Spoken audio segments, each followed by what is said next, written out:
Today's dark, twisted fairy tale is from Russia, and it involves horrible mutilation and murder. It's called The Armless Maiden. Bet you can guess at least one of the things that's going to happen.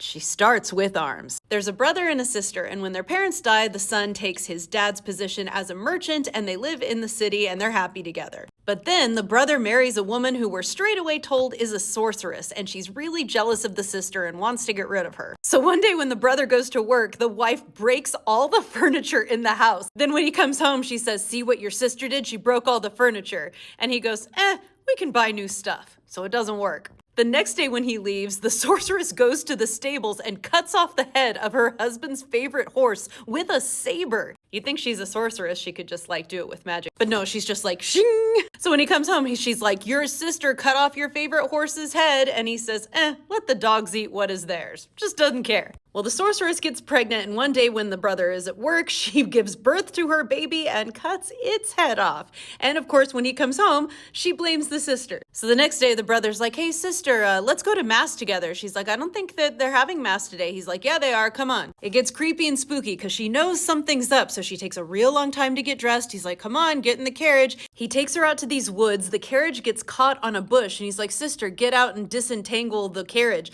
And when she gets out, he takes his sword and cut off her arms to the elbows, struck his horse with a whip, and drove away.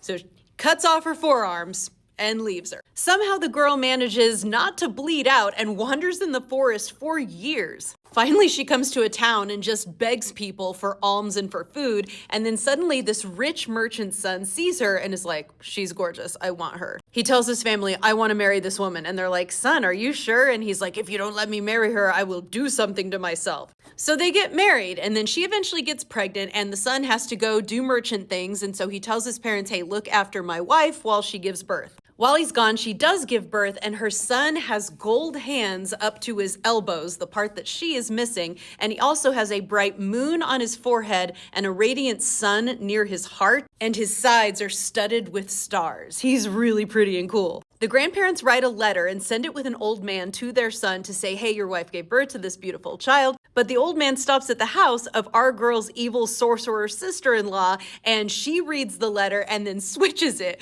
with a letter that instead tells our girl's husband, "Your wife has given birth to a half dog and half bear that she conceived with beasts in the woods." This is actually common in folktales that someone lies that someone gave birth to some sort of animal, but this is the first one I've read where it's literally because she went and just did it with a bunch of animals in the woods. Her husband's response to this, though, is, "Okay, don't touch the child, let me come home, and then we'll see how we're gonna handle with this." He's not upset. He's actually somewhat intelligent and thinks maybe this isn't actually true. But the evil sister-in-law intercepts his letter and replaces it with one that says, "Drive the girl out." The grandparents don't want to, but they send the girl on her way with the baby tied to her because she doesn't have forearms.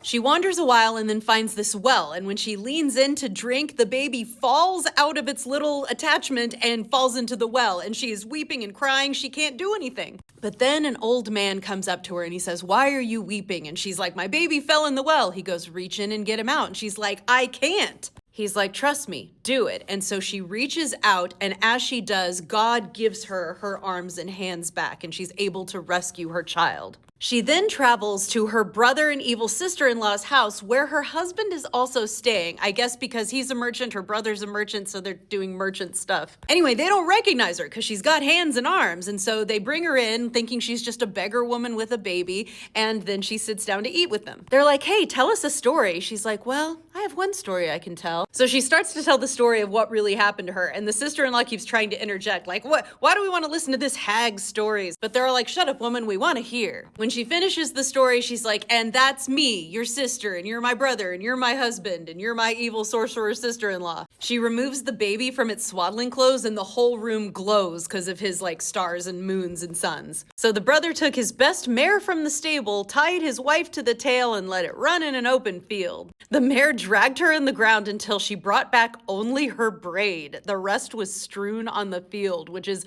more specific than dragging deaths that we get in other folktales. Then they all lived happily and prospered for the rest of their lives.